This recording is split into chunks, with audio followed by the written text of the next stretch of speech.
Assalamualaikum warahmatullahi wabarakatuh. Berjumpa kembali dengan video pembelajaran. Pelajaran kali ini membahas review sejumlah naskah drama. Ada beberapa naskah drama yang bisa direview. Drama-drama yang direview ini ada di laman Spada. Anda bisa masuk ke laman Spada dan sumbernya dari laman file.upi.edu. Nah, kalau Anda masuk ke laman Spada, setelah login, Anda bisa mendapati perkuliahan ini, pembelajaran tari dan drama. Kemudian ada uraian-uraian di sini, misalnya tentang pengumuman-pengumuman terkait dengan perkuliahan.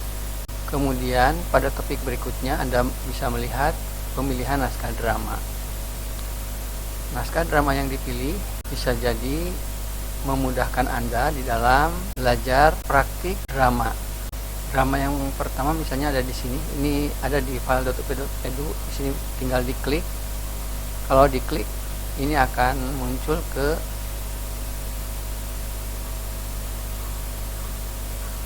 di sini.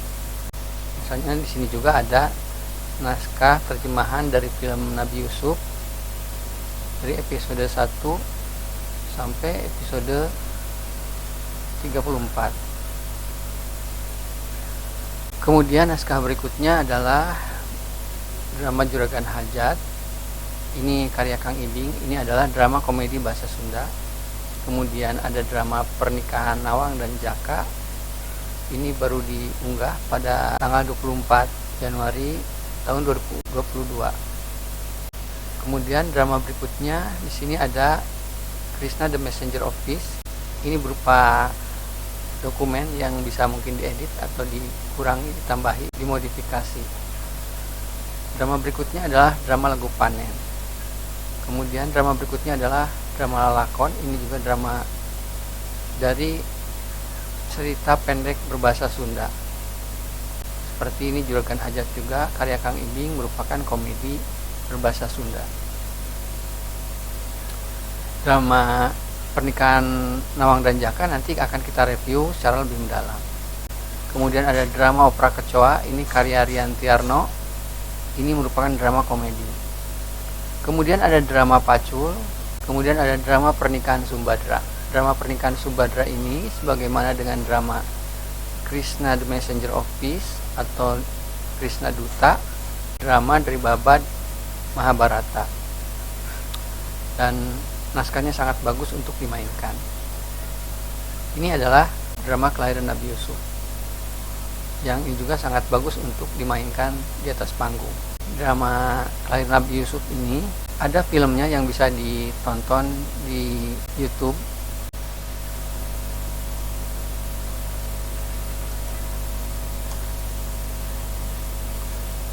Dengan begini juga kita akan melihat ini, misalnya di sini. Ini ada playlistnya. Ini film yang sangat bagus untuk diapresiasi atau juga mungkin dimainkan oleh aktor atau kelompok drama. Kemudian ada drama lagi, misalnya ini drama Pernikahan Subadra. Ini karena ini juga adalah dari epik Mahabharata atau dari pakem Mahabharata, maka ini juga sebenarnya diambil dari film yang ada di internet. Ini juga Krishna Duta atau Krishna the Messenger of Peace, ini juga ada di internet.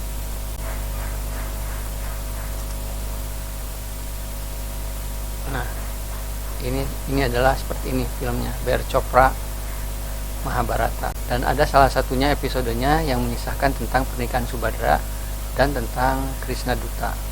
Pada pertemuan kali ini kita akan membahas tentang naskah yang ini,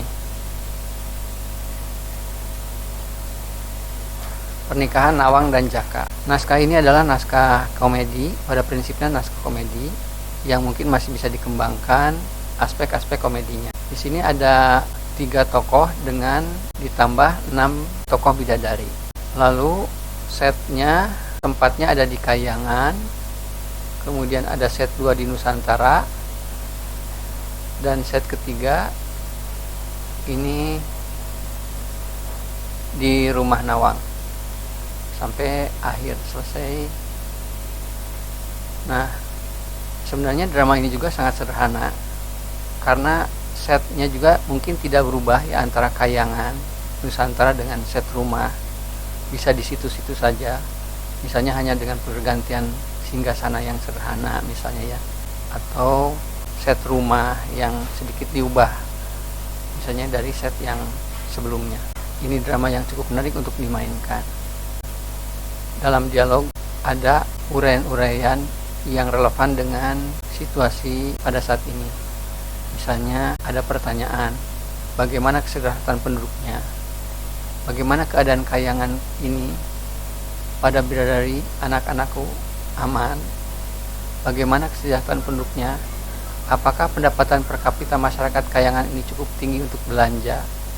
Ini disesuaikan misalnya dengan setting pada saat ini, karena pendapatan per kapita adalah istilah internasional pada masa sekarang, bukan pada masa lalu. Daya beli misalnya kan, apakah barang tambang di kayangan ini bisa dikeluarkan dari perut bumi? Pertambangan sangat lazim pada masa sekarang karena ada alat-alat berat misalnya untuk mengeluarkan bahan-bahan tambang dari perut bumi. Tapi pada masa lalu mungkin cukup sulit untuk menemukan barang-barang tambang tanpa alat-alat berat. Apakah barang tambang tidak lagi diekspor dalam keadaan mentah, melainkan barang jadi atau setengah jadi? Ini misalnya terkait dengan visi misi presiden juga. Ini penting untuk membuka lapangan kerja masyarakat kayangan. Ini seperti kampanye juga. Jadi ini ada satire-satire atau kelucuan-kelucuan yang bisa dimunculkan dalam drama ini. Kemudian jalan berkeliling.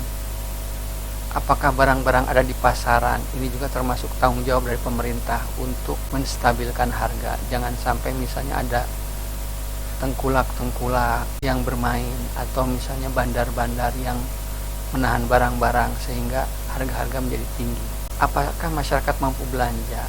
Apakah masyarakat bisa belajar gratis dengan tenang sampai jadi sarjana?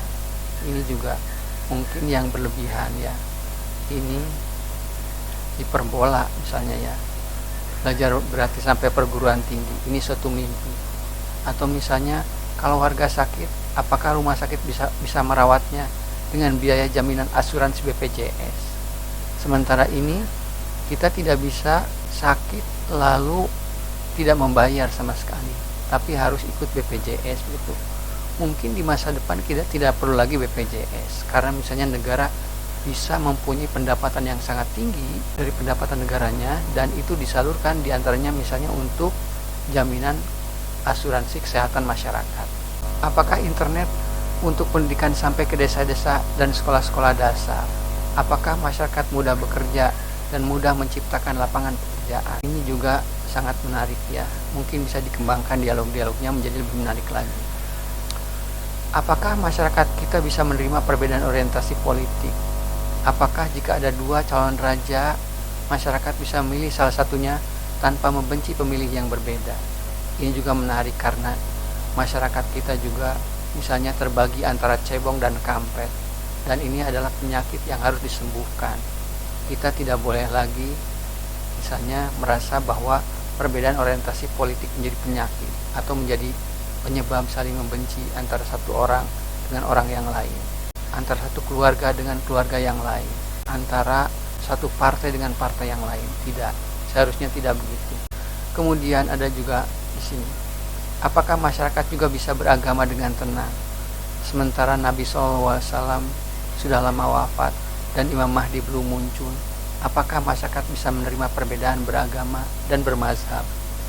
Ini juga pertanyaan yang menarik. Ya, mungkin di sini raja ketika berdialognya mempertanyakan hal itu. Syukur jika demikian. Lalu ke adegan-adegan yang lain, ini juga menarik ya. Silahkan nanti bisa dibaca naskahnya, bisa dicari juga di internet dengan kata kunci itu. Terima kasih atas perhatian Anda. Wallahul muwaffiq ila aqwamit thoriq. Wassalamualaikum warahmatullahi wabarakatuh. Kamu itu tidak gelok kan? Mending gelok jika aing, tapi selalu jujur. mending gelok jika aing tapi tara korupsi. Dah ubah nu dikorupsi nak.